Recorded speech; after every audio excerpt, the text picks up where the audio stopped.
All my life, from 4 years old, I played rugby league, and all I ever wanted to do was be a rugby league player.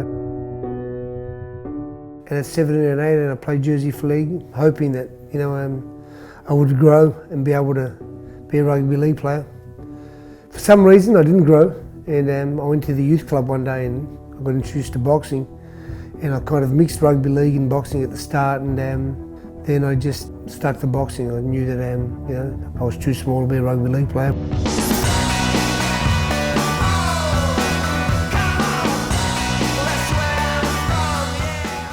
Somebody walked in here today and said to me, I could be big enough and I could compete good enough to be a first grade rugby league player. Would I give all the belts back? I'd hand them back I'd do it immediately. My dream was to be a rugby league player. Back in the day I loved Parramatta. Well, I was a Newtown supporter early and then crazy Parramatta fan, and I used to always think of Ray Higgs, who maybe you might know, but he was a second rower with blonde curly hair who just tackled all the time, so I kind of tried to mould my game on. I knew I couldn't do much more, so I just tried to do as many tackles as I could, and I just never had the size to be a first grade player, or even and then all of a sudden, when I retired and I got up to 60 odd, 70 kilo, I thought, wow, I want to play footy again. So put my hand up and spoke to a few clubs, and like I said, I was blessed to get the opportunity to have a run with Parramatta Eels. I was Jeff Fenech, If I said back then I wanted to be a jockey, who knows? They might have chopped one of my legs off and let me ride, who knows? But yeah, it was like I said, of course it was a lot to do with my name, and I was always going to get whatever club signed me, great publicity, which it did.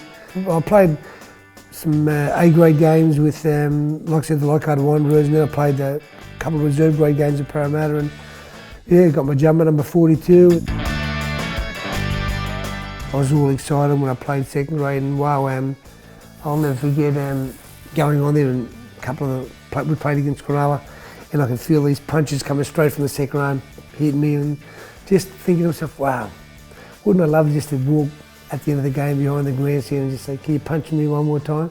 But like I said, I expect that, and I've been hit before, so that none of that bothered me. I never let nobody down, especially myself, because it was all about, this was for me, it's for Jeff Fenech. It wasn't to prove anything to anybody else, it was just something I always wanted to do.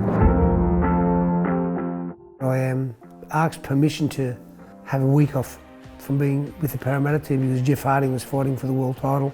Jeff Harding, in one of the greatest fights in history, in one of the greatest comebacks of all time, knocks out Dennis Andres, and in the 12th round, as I'm sitting with me, Tyson, Don King and Donald Trump, and when I told them that Harding could win early, they were all punching me during the fight, saying, what's happened there, boy, what's happened there, boy? When the fight turned around, Mike was jumping up and down. I can't, straight after the fight, Mike and I were in the dressing room, man. Mike was so happy obviously for all of us, but for Jeff Harding. Seeing that different side of me again, I said, this is what I was born to do. As much as I wanted to be a rugby league player, still I knew I wasn't going to, oust the likes of those great Parramatta players back then. So I came back, and Parramatta obviously told me to come back and train, and I thought to myself, as much as I loved rugby league and I worked my ass off to be able to do what I'd done in rugby league, I was born to be a fighter.